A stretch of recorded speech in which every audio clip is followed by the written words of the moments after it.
We're live.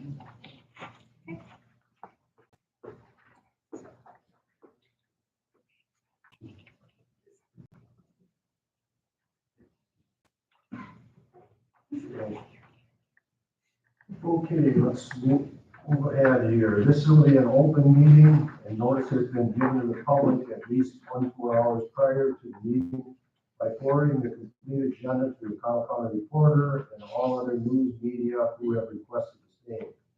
Copies of the complete agenda were available for inspection at the office of City Administrator.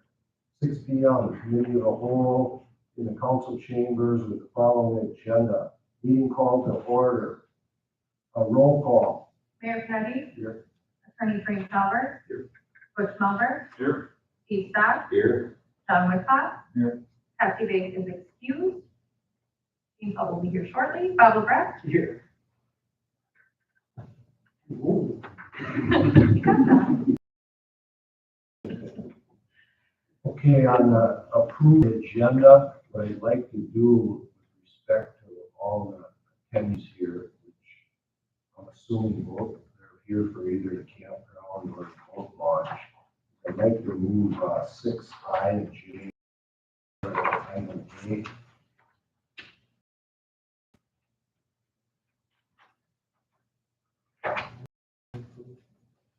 Have a motion? I'll second it. Second, all in favor? Okay, thank you. Correspondence. Item number 4, do we have any correspondence?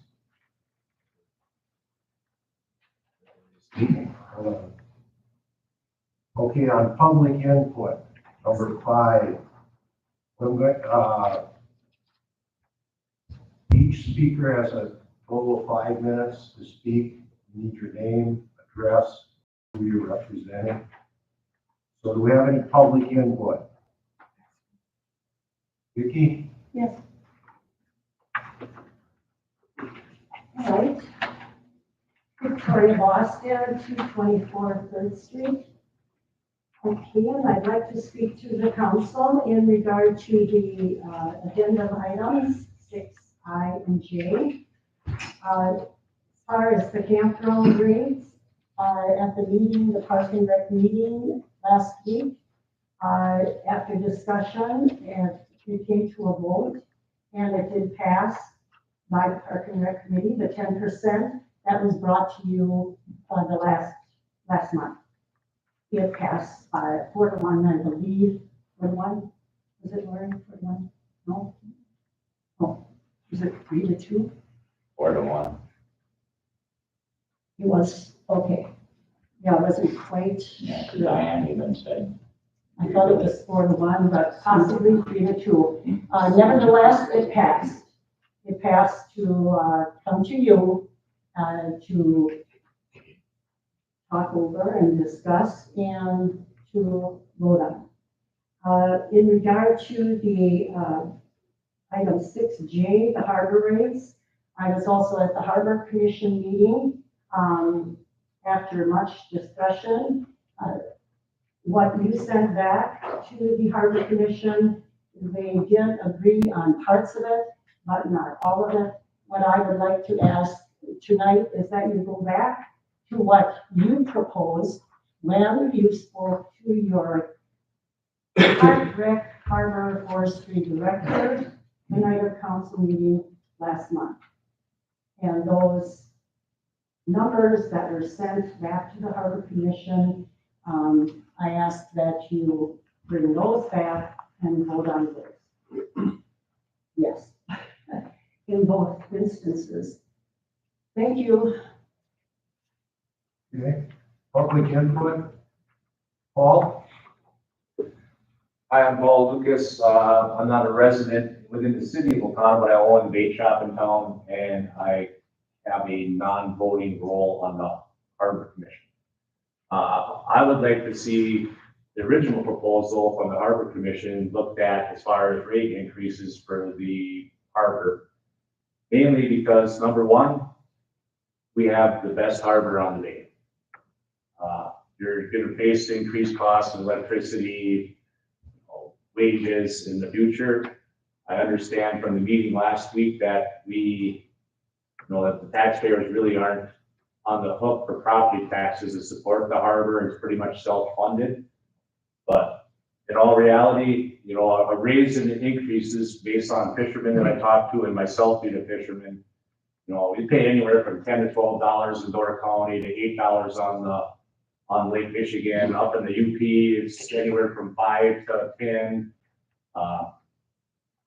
Ganos Beach is a public or private owned boat launch. They're at 6. I understand the county's at 5, but there's also some factors of lower water. Today I had fishermen come in the county boat launch. They were getting stuck in the sand. So there's going to have to be increased costs to try and remove the sand from the county launch because of the low water. I mean, the water's dropping. Same thing at Ganos. People couldn't get back in today after the wind blew and blew the water out. So you're going to have eventually, in Pensackie, the mouth of it, once the water drops down, there's only a little channel to get out of there. We got the Cadillac of boat launches on Green Bay. Everywhere I go, nobody questions what they pay to launch a boat. That's one of the few things that don't even think about it when you're going to fish. Fishermen are chasing the fish. We have a world-class fishery out here. It's not going to get affected. I mean, Pensackie has 1 lane. We have 4 lanes on our launch.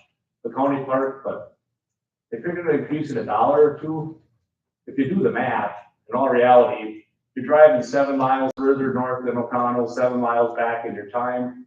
A truck pulling a boat could have burned more than a gallon of gas to get there. You're going to spend $5 to save.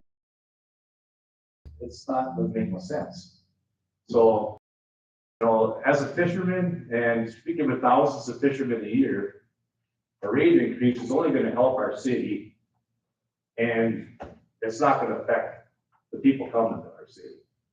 What affects it is the past. We still have a black eye from when we closed the boat launch for COVID. That's still talked about at the shop all the time. When we kind of dissed tournament fishermen a few years back, that gave us a black eye. We're overcoming that. It all takes time, and people think that doesn't. People don't think about that. Fishermen don't think about that. They do. They don't forget that stuff. So I would recommend that we stick with the original Harbor Commission recommendation for the rate increases because we have enough facilities. And it's not going to affect tourism one least bit. That's all I have to say. Okay, thank you, Paul. Additional public input. Okay, I have multiple letters, correspondence, and you have all copies of this. The first one is from Monty Brink. He's the O'Connell County Forest Administrator. He handles the county parks, 2 and Pensackie. And he basically passed on information on the remote stations for collecting, stated boating infrastructure grant program, clean vessel grant program, recreational boating facilities, and sport fish restoration. I mostly use the last 2 RBF and the SFR, but City Marina would probably be eligible for the other 2 big and CVA. He lists a website there. Pay station. He had 50% of his pay station paid by these grants. We have Ventec that we purchased from Pacific Parking Systems, and he lists more information. However, if you want to purchase directly from Ventec, Shawano County has Tapco station machines.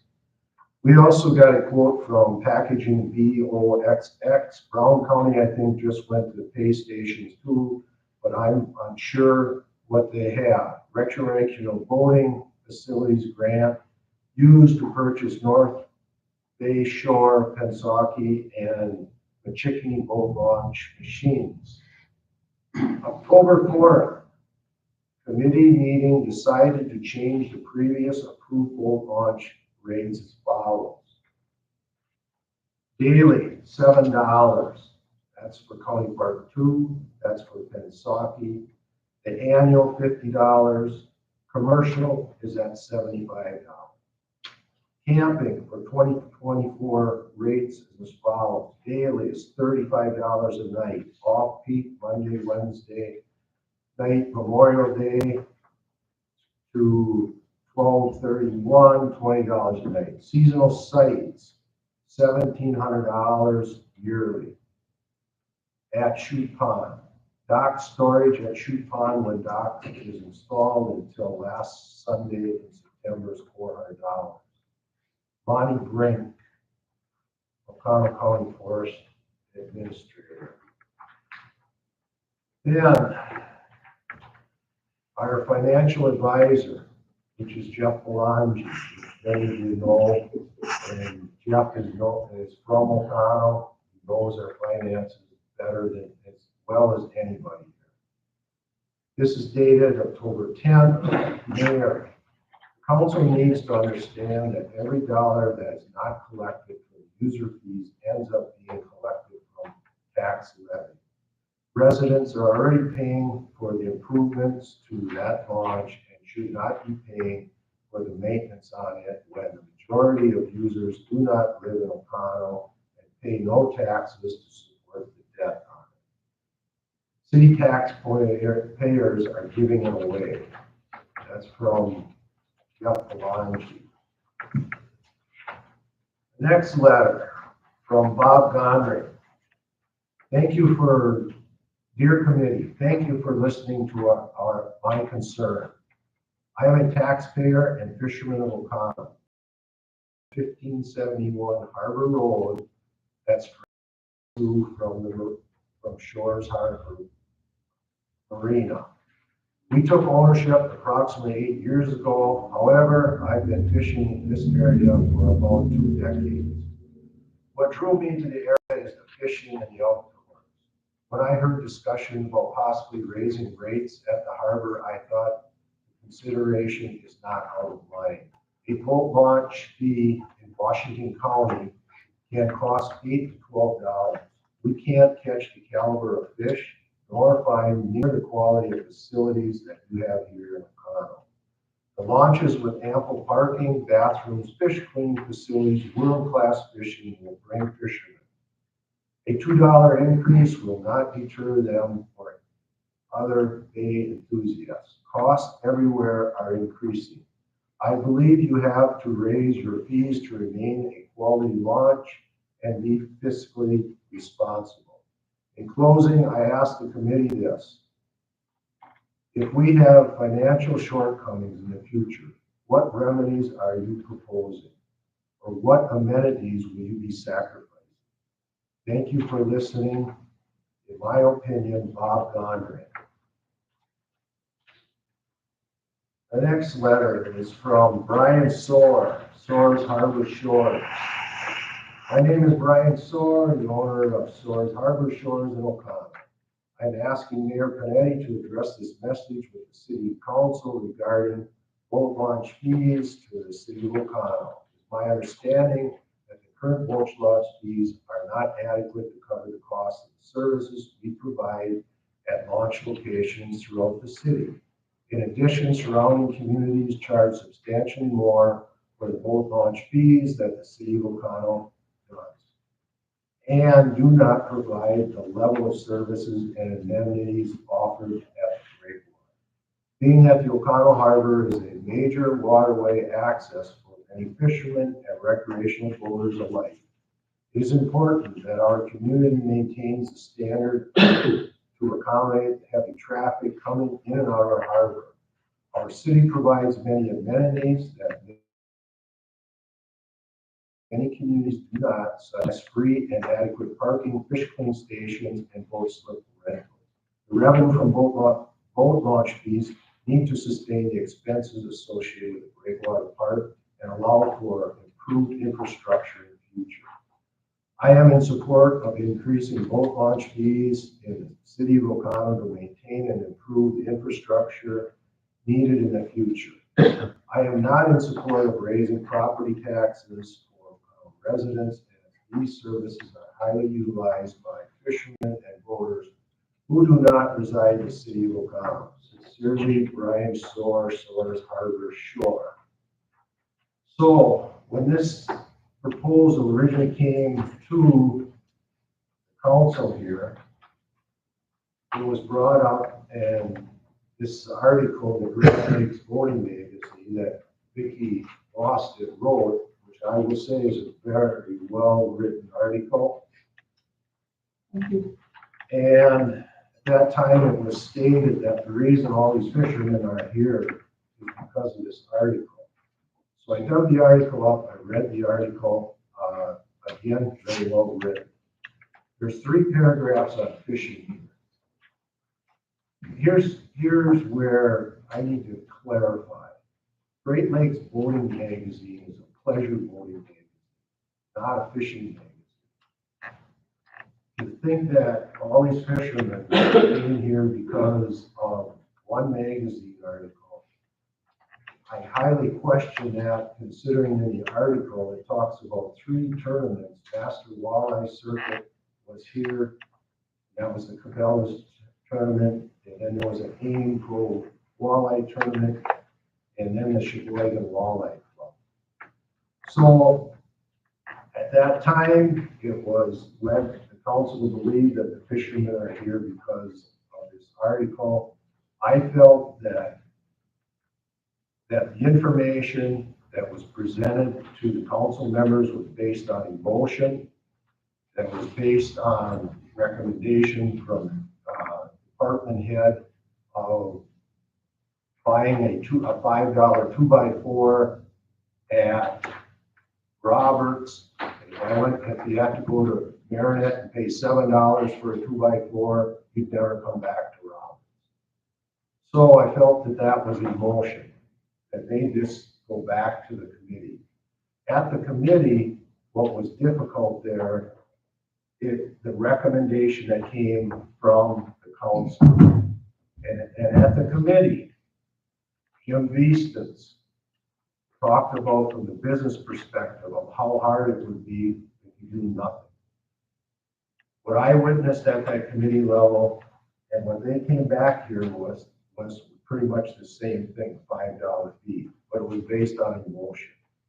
I'm asking you to take a look at this and base it on facts, not emotion, and factual information. I mean, you see what the county's doing. So that's all of the correspondence I have. Mayor, as long as it's public input and I didn't speak my 5 minutes, may I speak as to address what you just got done saying? Well, Vicki, I gave you 5 minutes. Yes, I know, but I didn't speak the And I 5 said I'd minutes. do it one time. We spent a lot of time on this. Right, but And what we've you been are through saying this. is not true. We'd be through this if What you the are council saying is had, not true.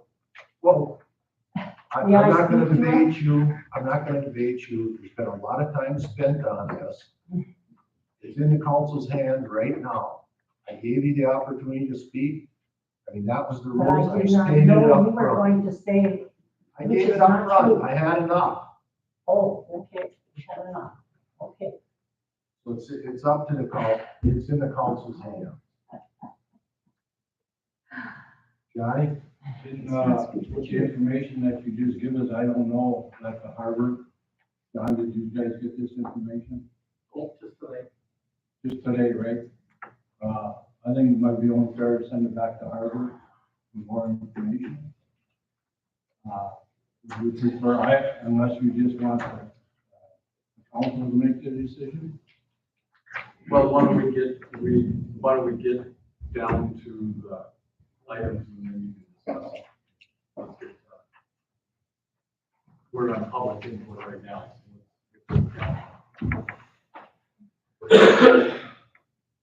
Okay, we have item 6, discussion recommendation. And I stated I'd go to 6I first.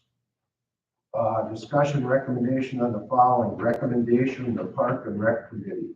Item J, approval of the 2023 campground rates.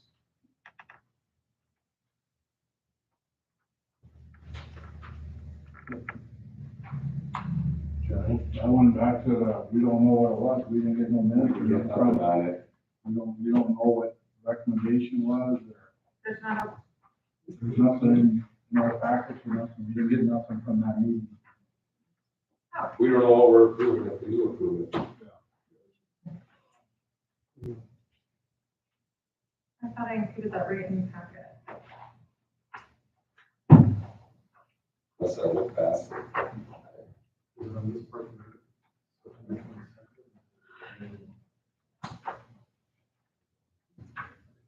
22nd. That's right here. This came. This cannot be.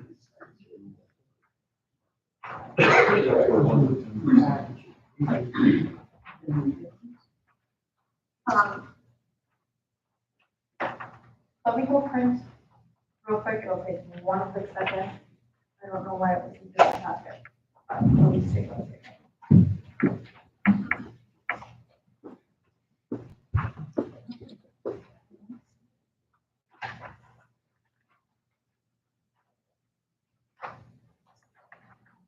It's in Chip, you got Park and Rec minutes sitting in front of you. It's right in the back, At the back side. it's right here, Yeah, it's on the top of the back.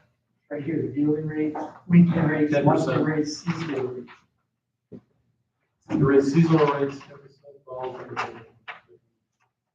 Back from September, September 22nd.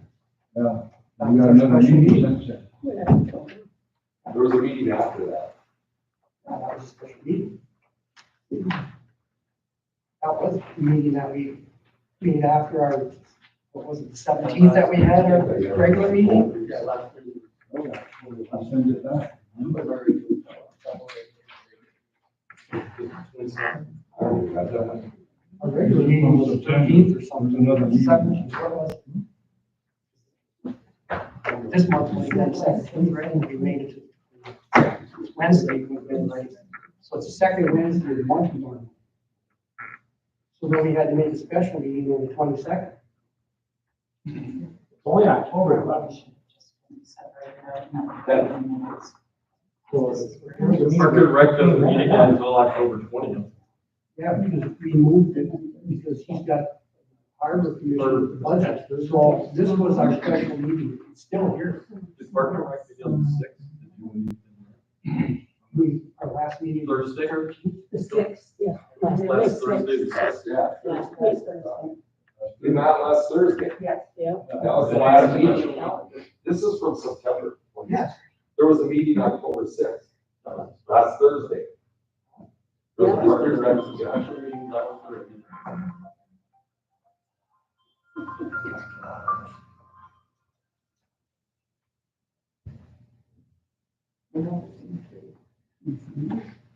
Is this still valid information? Is this what they're still proposing? Yes.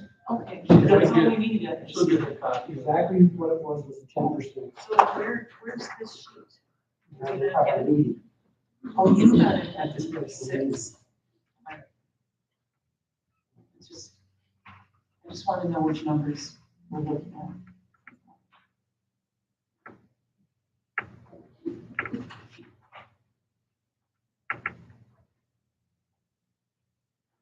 This was on the 27th. These are the increases.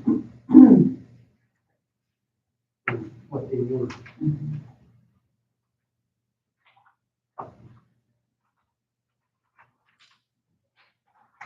The community actually went with 10%. So the line.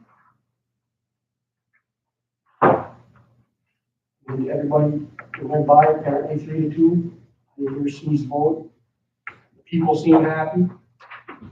They were wondering what happened from the last time, because they thought it was that 10%. So you're basically going from a Riverside from 1,700, 10%, you're going up to 1,870. With the interior gravel and pad, it goes from 1,650 to 1,850. It's $170 a year increase and $165 a year increase for those two. Your daily rate's gonna go up to $40 for your river grass sites, your gravel pad. Your interior grass will go up to 35 to 38. Weekly rates, river grass sites, gravel pad site with grass, They work currently 210, we go up to 231. That's an increase of $21 a week.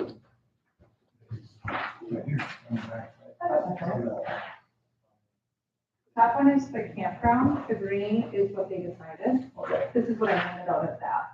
oh, okay. I didn't have this, Bob. We didn't have this. We got this at the special meeting. Oh, Yeah, oh, that's right. Gotcha. I was looking at that's why I don't have it. I thought I included it in the packet. Oh, it's coming together.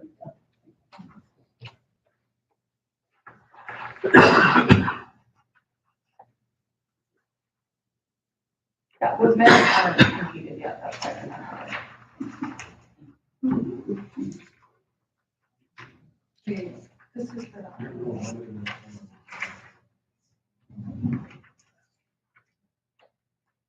You want to move that one, Jeff?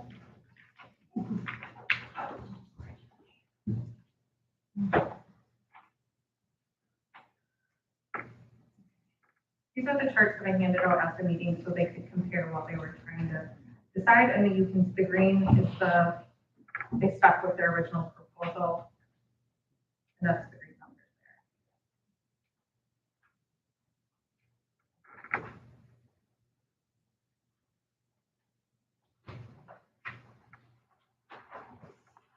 Bobby, this, basically a 10% increase across the board. All the way down. And if you want, we've got other campgrounds that we went, Maple Heights, Heavens Up North, we're compatible with them. And I don't even want to go with the county parks, because I just came from Shoe Pond Park at $30, so they're raising it more than $5 this year. I don't know if anybody's been to Shoe Park, but there was no attendant on, it was in Rome, there wasn't firewood, campsites. That's the word we used because they were.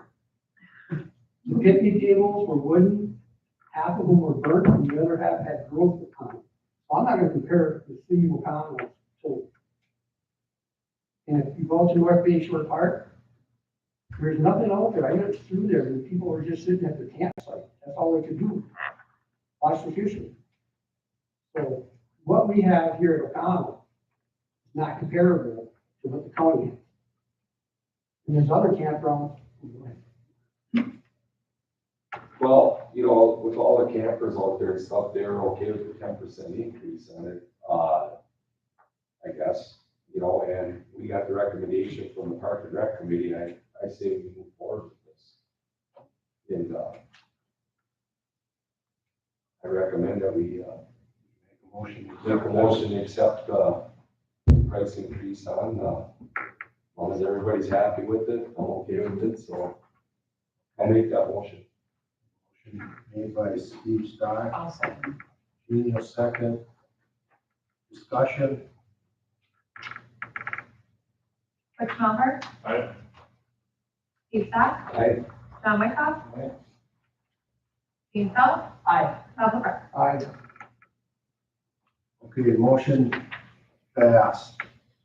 Okay, recommendation from Harbor Committee, item J, approval of the 2023 harbor rates.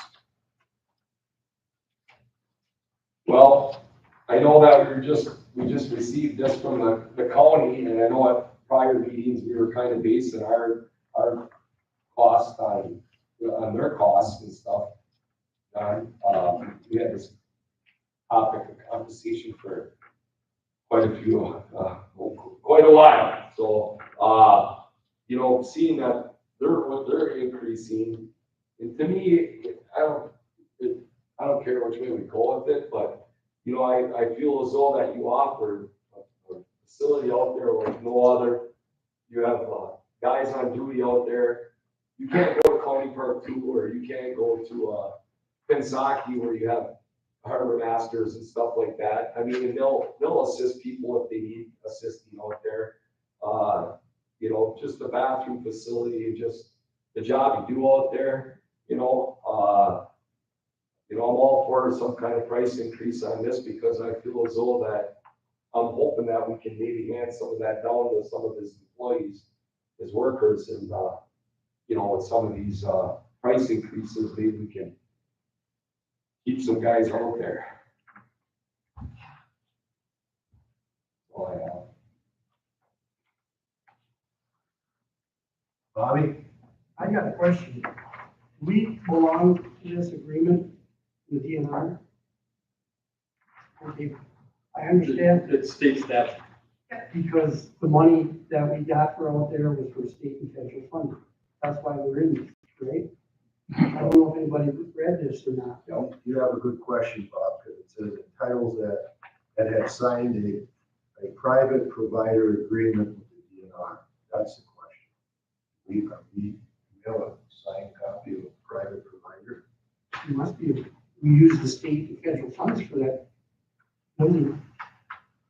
No. Nope.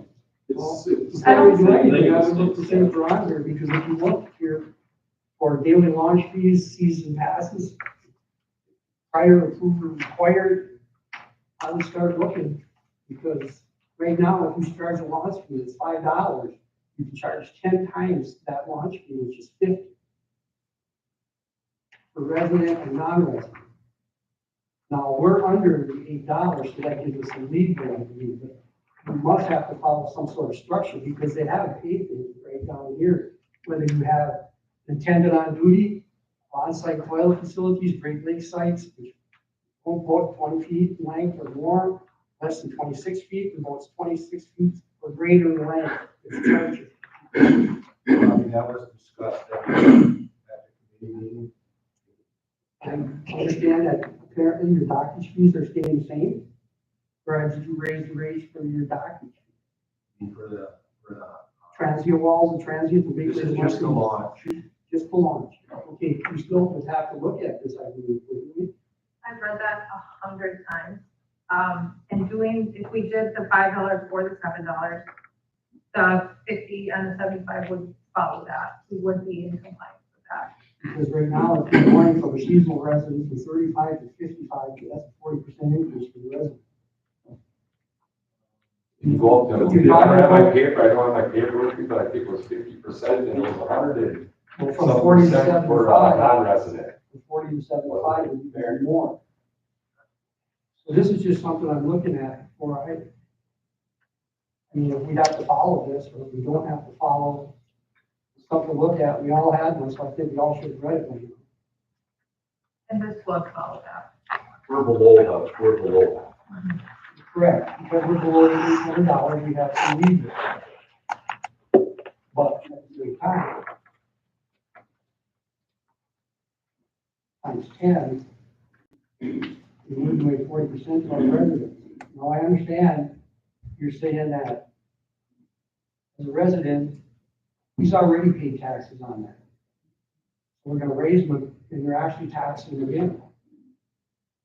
And I understand it's a user fee, but there's other things that we have for the city that people use. 40%, 50%, second trailer, non-payment of fine, 15 to 75. Everybody says we don't get that, $5 discount, fine. You're leaving the dockage fee, which you're worried about the resident, non-resident, additional trailer. So if I'm a person, if you've ever gone up to Pensacon on a given day, the trailers are also all the way down to Red Ray's Barn. I don't know if anybody knows where that is, and it's also down the side road. There's a side road that goes to the highway. They have just as many people going there. So let's not drive them away. Let's be sensible about this. 40% increase for a resident is what you want. Fine. I went on the tip there, so I was just going, it's probably about 49% increase for the non-resident. So you're basically giving a non-resident a break more than you're giving your resident. I mean, there's only 9% difference.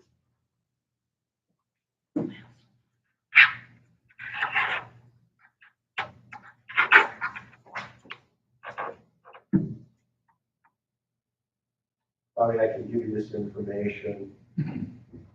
Connell Harbor, the launches we have are 1/3 more than County Park 2, which is their largest launch.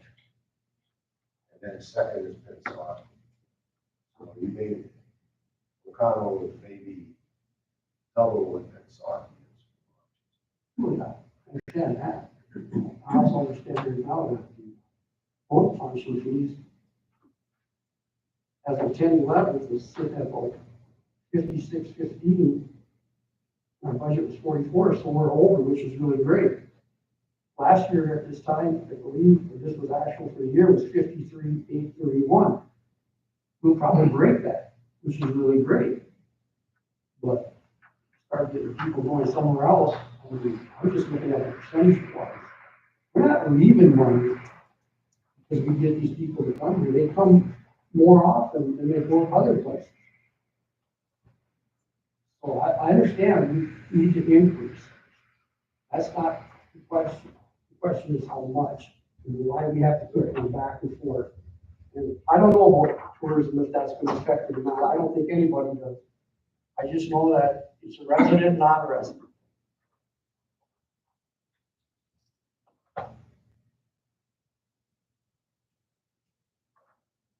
I did ask Monty at the county about resident and non-resident. For the county, because he's in the same situation. He said, John, he said, it just becomes a nightmare. He said, I just don't know. It's one fee. Backers is their decision, and that's what the county does. Right. Well, you make it one fee, $55 for resident and non-resident. Then you got both of them together. $55 a lot. Yeah, no, launch, oh, you said launch is Seasonal? Seasonal. Seasonal is 10, you can go up to 10 times your daily launch. Yeah. So if you launch is, well, you're increasing it to $7 now, but you had it at $5. So even at that, that's $70.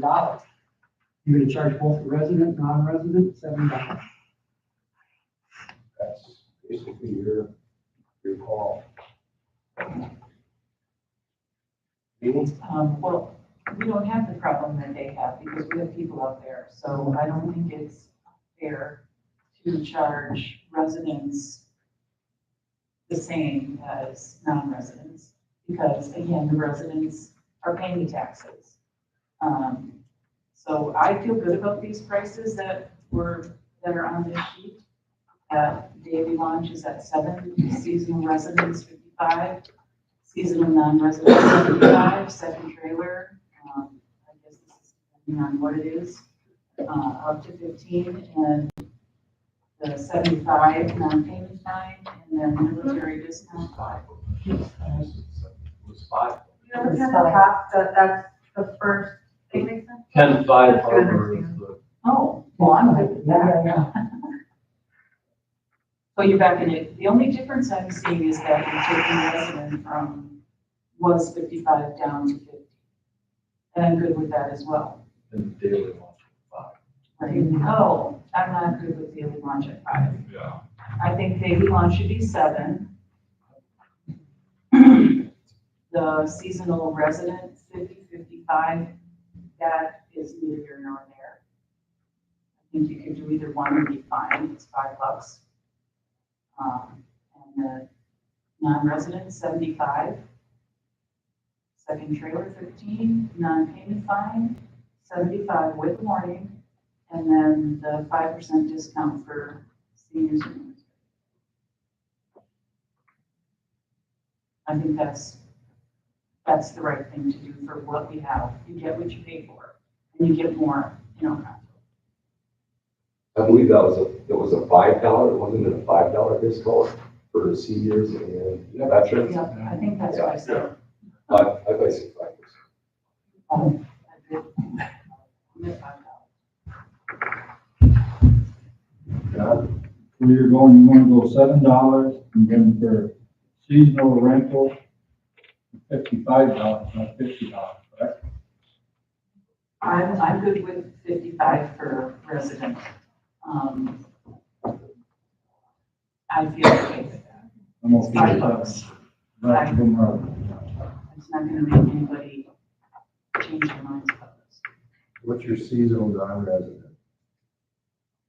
75? 75. 75. Second trailer is 15. The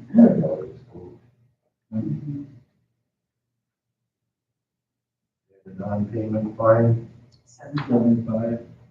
With a warning.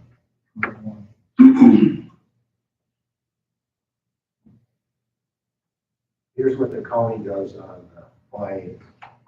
He has they do have a $20 non-display charge. Then if the second time, it's like $175. It's just another way. And that's because no one's there.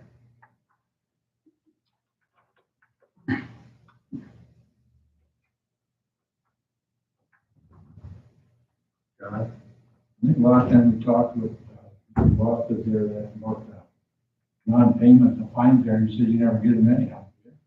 Yeah, we do. We just got one today. You do pay 'em? Parking violation one time. You do pay them? Yeah, if they don't pay them, then we send them to the. Now, how much do you collect in fines? Approximately maybe $275. That would be in the last 2 years because it was worse before, but it's gotten better now. As far as people actually paying and not getting caught not paying, and then also, as far as the parking. Especially since we added the lanes last year and this year, parking.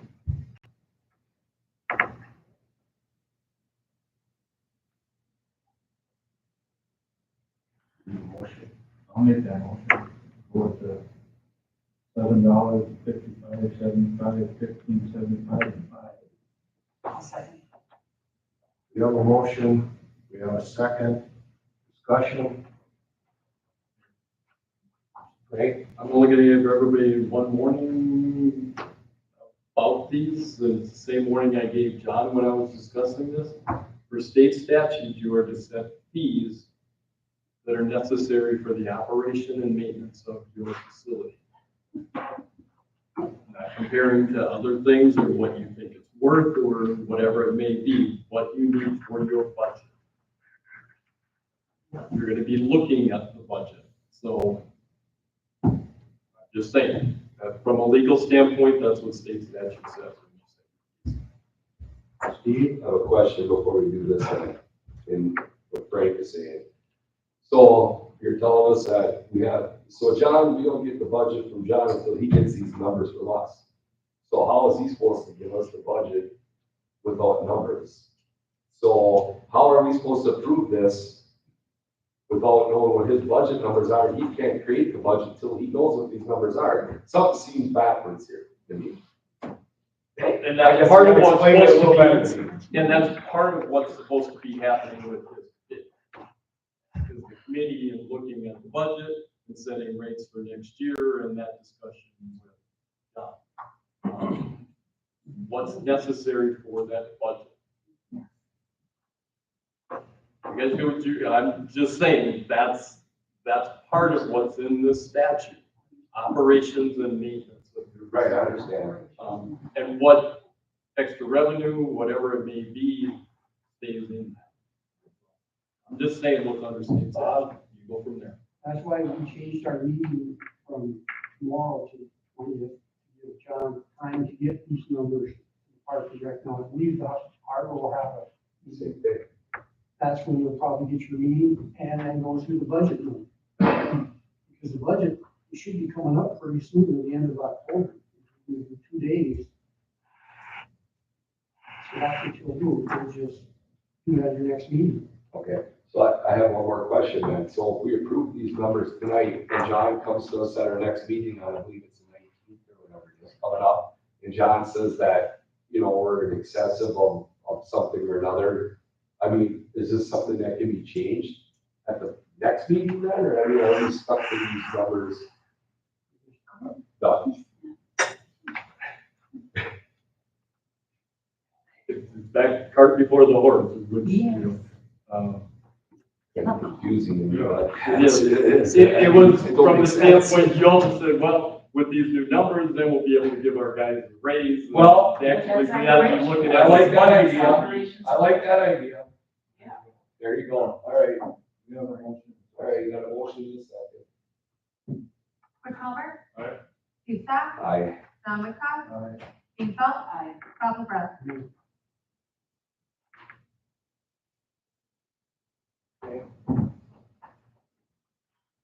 Motion passed.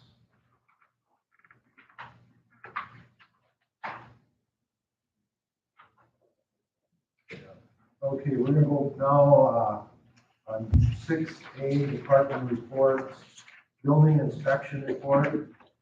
Your sheets are in front of you for the month of September. I issued 41 permits for the month of September, puts us at 321 for the year. Permitting costs that we've taken in so far this year is over $49,000. Project value of almost $25 million in the city this year. So, I mean, we're at $24.3 million that's been invested in the city this year, which is excellent. Way above the past years I've been here. We still have some issues that Frank and I are working on with, some water issues in the basement on 269 Ontario. You're always gonna have the issues and we're gonna keep working on them, so, any questions, my door is always open, thank you. Any questions for Joe? Okay, thank you, Joe. 6A, police and fire report. They're both excused at tonight's meeting, but they did hand out the report. If it's a question I can answer, otherwise you can always contact them anytime.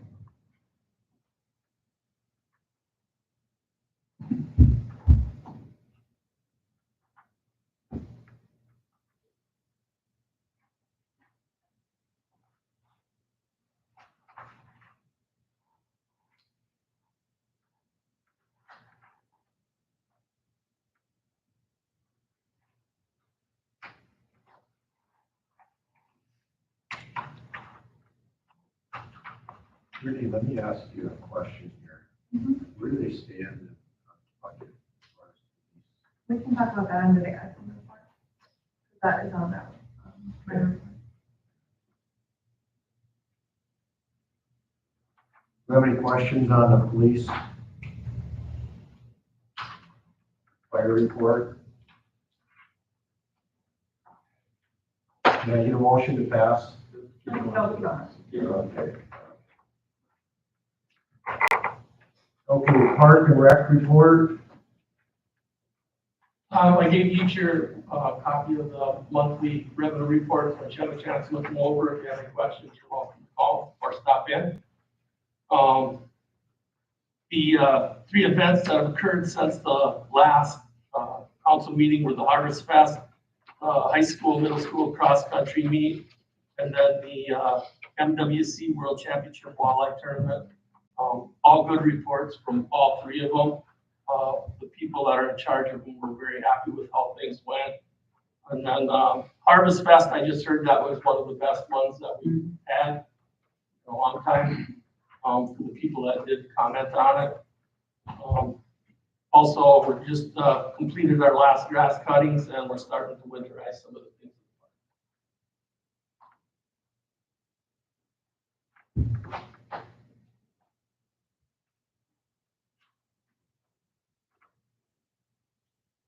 Okay, item 5, administrative report.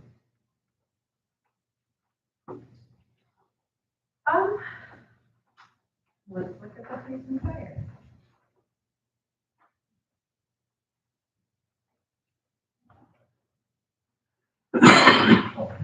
Can you hand one out? No. And so, no, and he didn't give me anything, so there's nothing. Okay.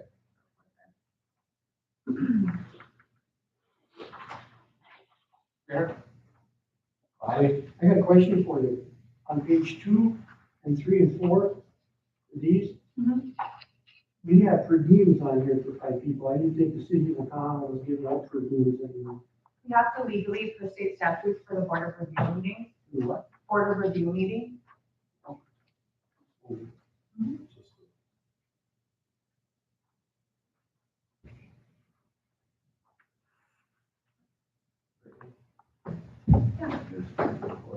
Yep.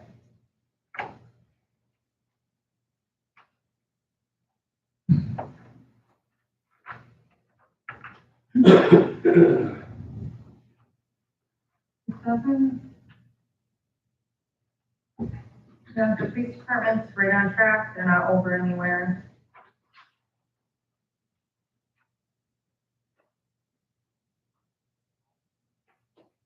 Fire department, And much is over.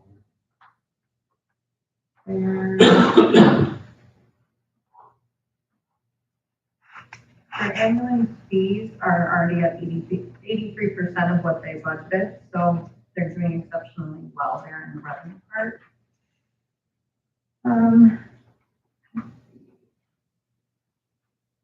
We're a little over in fuel there, I see.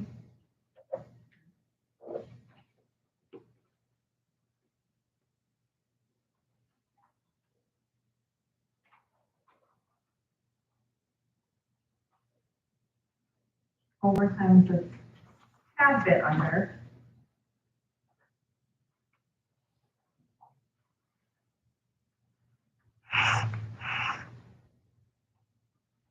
And the ambulance others quite a bit over. I'm not 100% sure what that line item is. I'll have to look into that.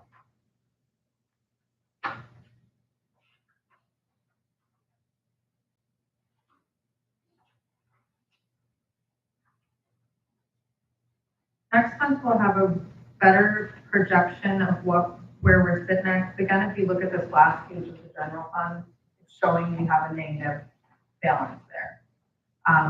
That's just because the majority, 75% of the state, of the shared revenue, which would be, you can see we have budgeted 1.7 million.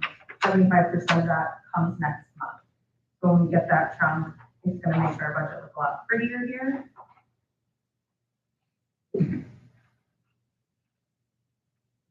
But there isn't really anything that's sticking out horribly that we need to address, unless you're seeing something on that.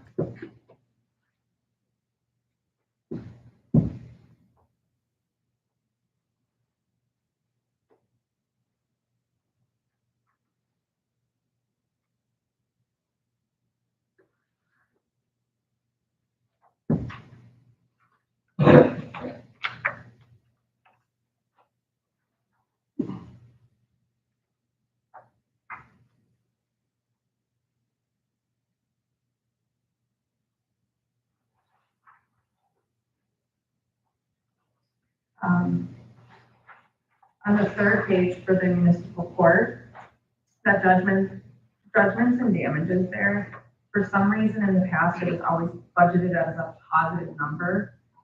It is a revenue account, but it will never be positive because it's things we pay out for restitution. And that's extremely over budget this year. But that's just not something you can control. We definitely have to adjust that budgeting for this 2023 budget season. Is that 250 to 3846? Yep. Yep, this is actually, 2022 was actually the first year that we budgeted a negative amount, which puts us closer to where we need to be. But as you can see, this year was just out of the norm.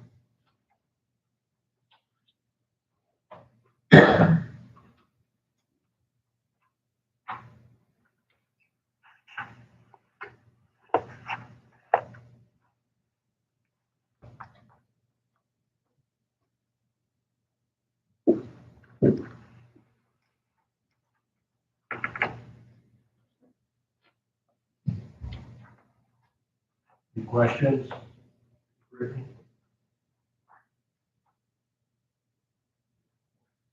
And I'll just say one more thing. The second sheet here, the special funds, all of our special funds are well in the positive. They're all doing,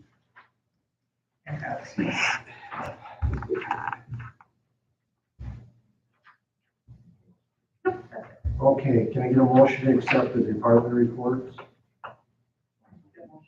John, second by Jeannie. Butch Mulder? Aye. Steve Stock? Aye. John McCox? Aye. Gene Phil? Aye. Bob LaFrance? Aye. The 6B, accounts payable to the month of September 2022, amount of $553,760.29. Payroll for the month of September 2022 in the amount of $166,252.80. And other financial reports as presented. To touch on your question on these accounts payable reports a little more, they get $50 for the meeting that they attend. And then if they do the training that's required, at least one person has to do the training, they get another $50. I just saw 5 people there with per diems, and no one doesn't give per diems. So. Yeah.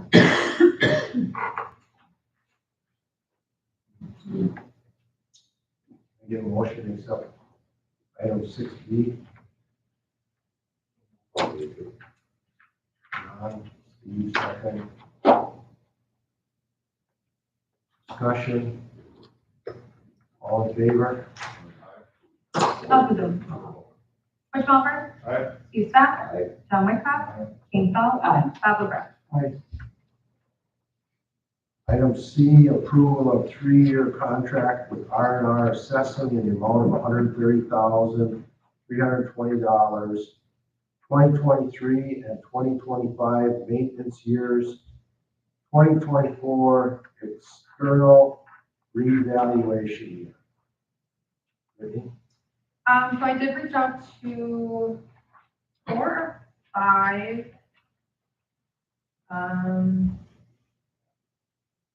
six different assessors.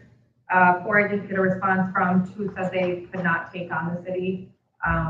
1 used a software that they would not convert to, and then the other one, he's just too busy, he couldn't take us. So we got 2 quotes, the one from R&R Assessing here, totaling $130,320, and the other one's from Accurate Appraisal. The one that was in your packet, when I put it in there, I see that they quoted us for a market reval. We need an external reval.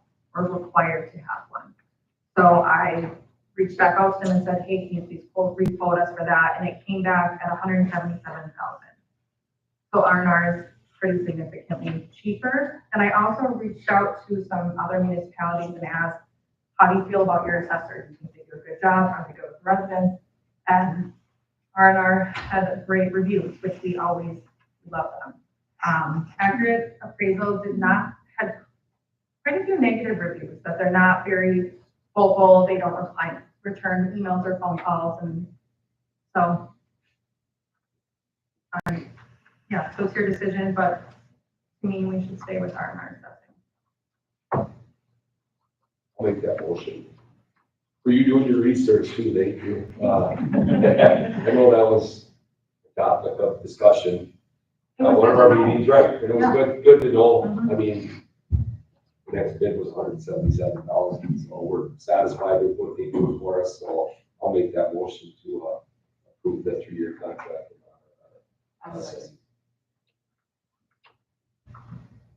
Butch Mulder? I got a discussion on that. We got this, offer here from, I'm assuming it's from the town or from Mexico.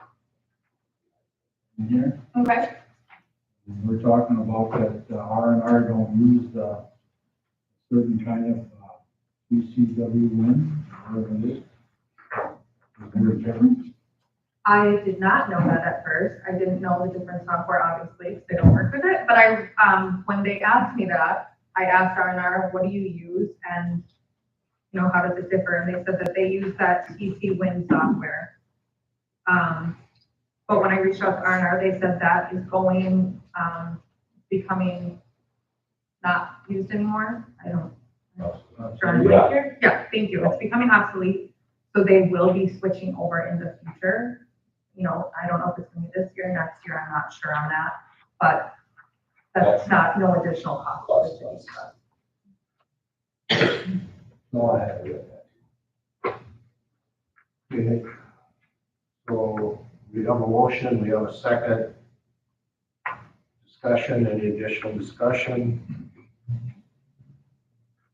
Butch Melver. Aye. Steve Stop. Aye. John Wickoff. Jamie Phillips. Aye. Bob LaFave. Aye. Motion passed. Item F, approval of application for original alcohol beverage retailer class B tavern license, Los Tres. D.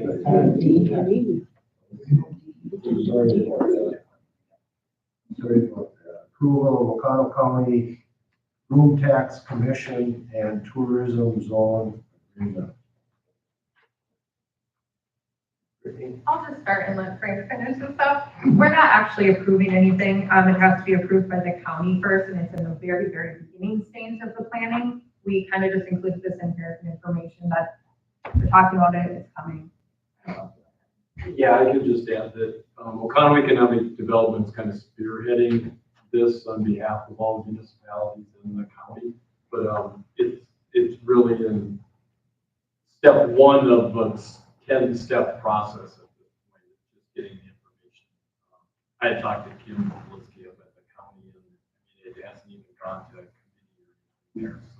So I don't know if this is going to be a 3-month process or a 6-month, but I think it's going to be looked favorably by the county and municipalities. It basically would be a room tax having to do with hotels, hotels, Airbnbs also. I think that's one of the things they're really trying to aim at because we've got to be something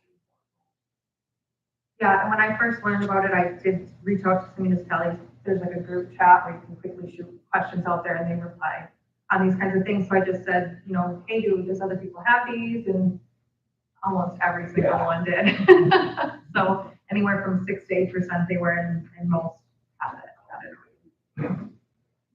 Is this something that it has to be countywide or can it be citywide? I think the idea is going to be county project. Can't be citywide? EDC wants to go countywide.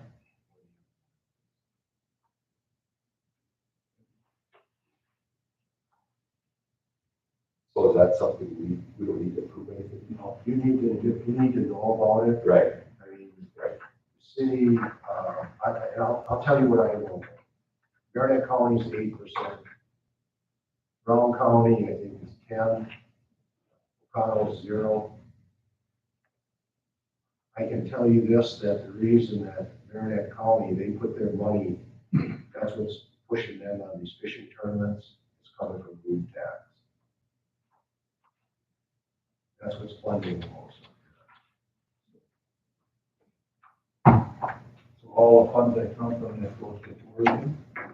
30% stays with the city, 70% goes to EDC. And to promote tourism.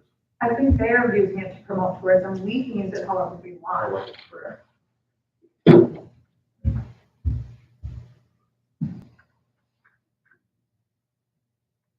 Okay, approval of application for temporary Class B retailer's license, Holy Trinity Catholic Church, November 12, 2022, Holy Trinity Fall Auction. I'll second.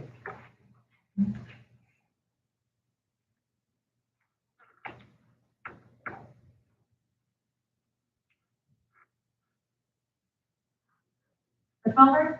Aye. Steve Stop. Aye. John Wickoff. Aye. Jamie Phillips. Aye. Bob LaFave. Motion carried. Item 6F, approval of application for original alcohol beverage retailer Class B tavern license, Los Tres Magnolias. 106 Smith Ave, and approval of appointment of agent Julio Herrera and Beniki. We have a motion, Butch, a second. And that question, they're just a class B, they're not, they don't want a class A license? Class B is the tavern license, so that's the beer, wine, and liquor. Oh, and I should add on these, the F and G, they haven't gotten their building inspection done yet. That's the only thing that, before we can actually get them the license, they need to complete that. And did the chief, come to them? Yep, he did. He did a background check on the agent and looked them over and signed them.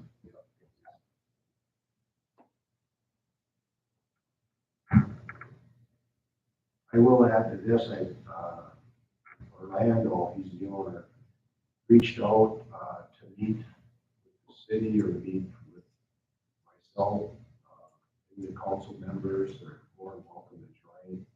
That's gonna happen next week. He's excited, I'm excited for them, and the fact that he has the foresight to reach out, he wants to be a good partner in the city. And himself very well on the phone. I will make you aware when it is. If you'd like to come along, you're more than welcome. Item G, approval of application. Oh, we didn't vote. Butch Melvert. Aye. Steve Stock. Aye. John Wyckoff. Aye. Jean Feldt. Aye. Bob LaFars. Item G, approval of application for original alcohol beverage retailer Class B tavern license, Angie Sidetrack LLC, 522 Broadway Ave, and approval of appointment of agent Angela. Sorry. Yeah. Angela.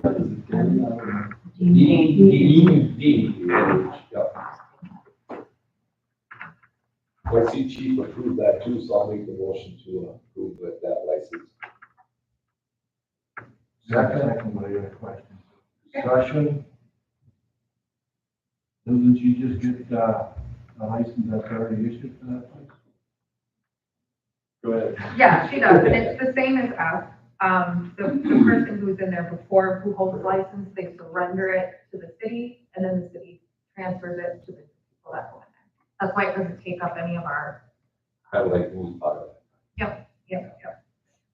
So even though we don't have any extra tavern licenses at this point, because he went back and. Right. Bobby? I have a question. I know, Frank, I've been talking to you about that all the time. On the back of these, when you sign these applications, on number 12, it says, does the applicant understand that they must purchase alcohol beverages only from Wisconsin wholesalers, breweries, and food houses? And the answer is yes. So how would the yacht club receiving their liquor if I see any trucks going out there? We actually have been in communication with the yacht They said club, they do. and they said that they are. I don't think it's happening more than maybe once a year or something. But, to bring you up to date, I guess this is a good time, any yacht club. We found that we could switch them to a tavern license that's issued through the state.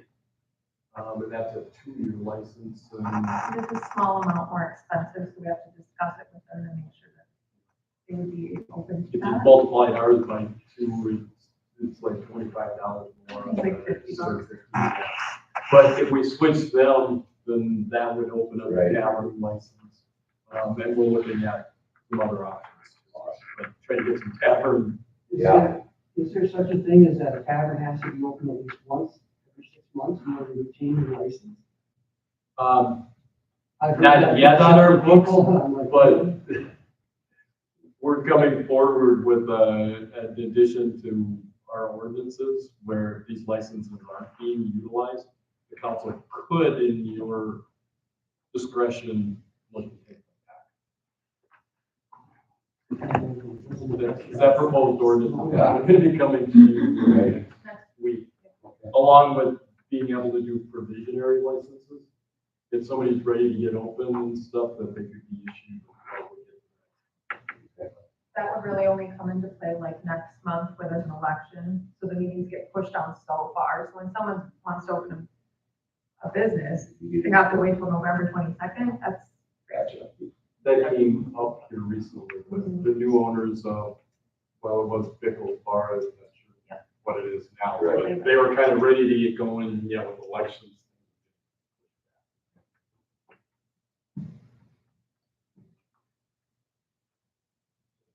Here we go. Butch Melvin. Aye. Steve Stock. Aye. John Wickoff. King Phillips. Michael Garth. Okay, motion passed. Recommendation from the planning commission. Item H, approval of certified survey map for William and Shirley Hanson located in the city of O'Connell.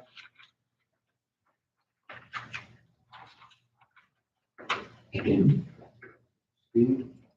Looking at this, survey map, so is he just creating another lot to sell?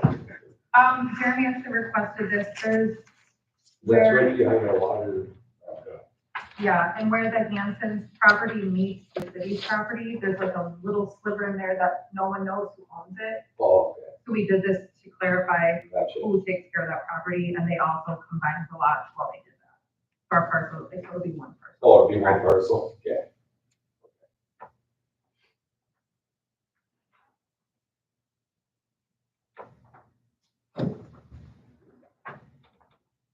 I'll make that motion to approve that certified map by Shallow for, William and Shirley Hanson. Motion. Second, discussion. Additional discussion. Butch Melvin. Aye. Steve Stock. Aye. John Wickoff. King Phillips. Michael Garth.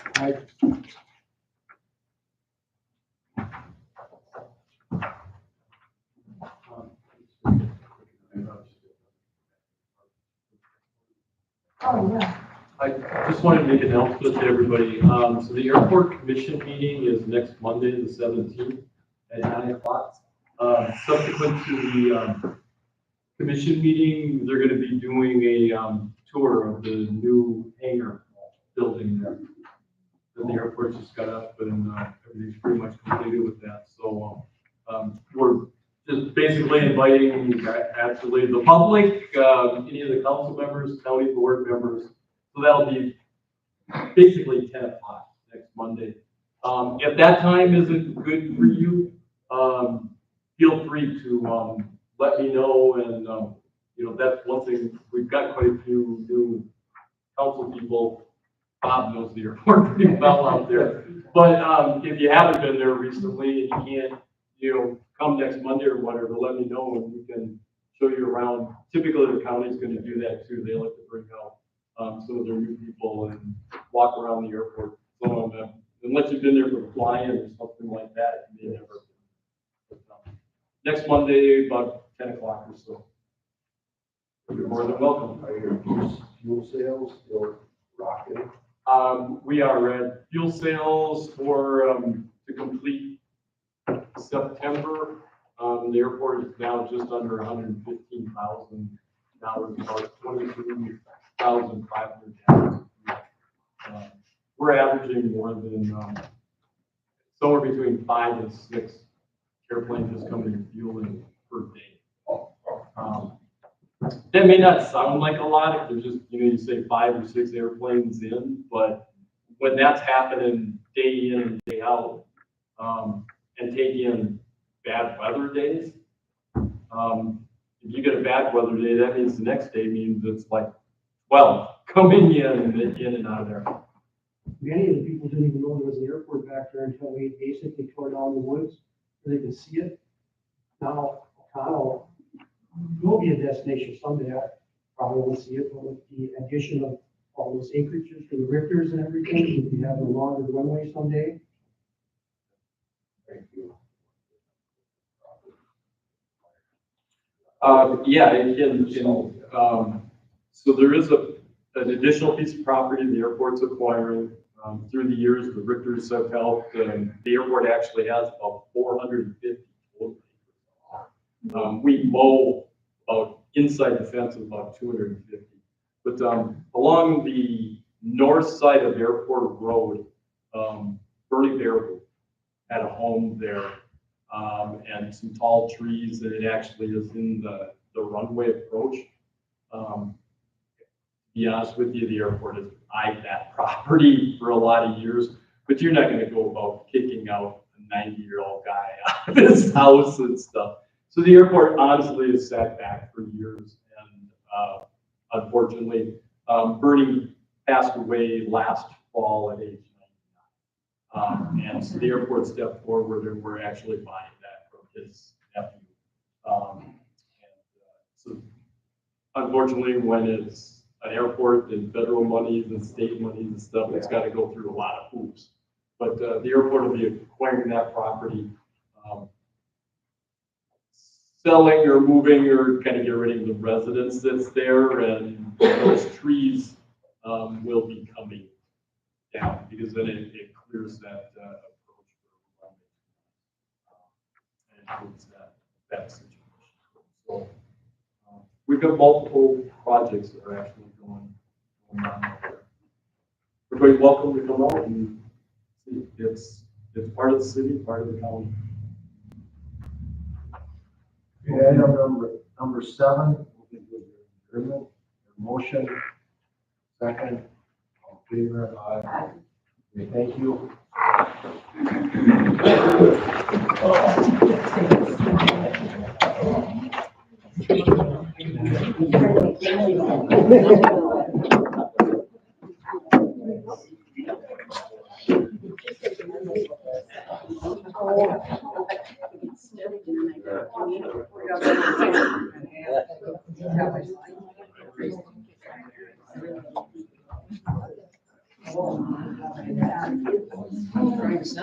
No, I don't want to do nothing no more. Oh, I mean, for a while. Yeah, for a while. Yeah.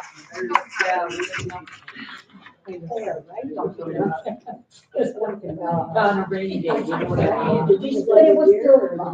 It was fun. It really was, and I think this was a surprise. I knew I was thinking, okay, third Thursday. Yeah, exactly.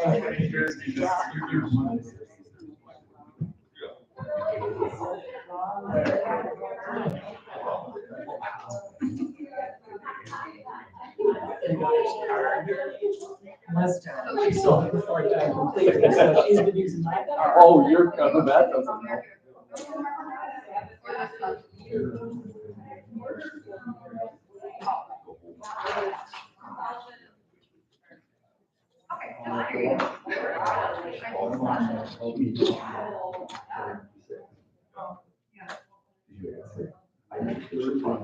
Call me, yeah. I don't know what was.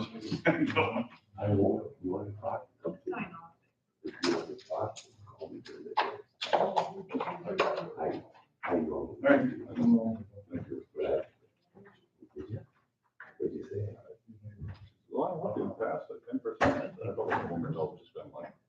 Oh, yeah. This is the home turn. No.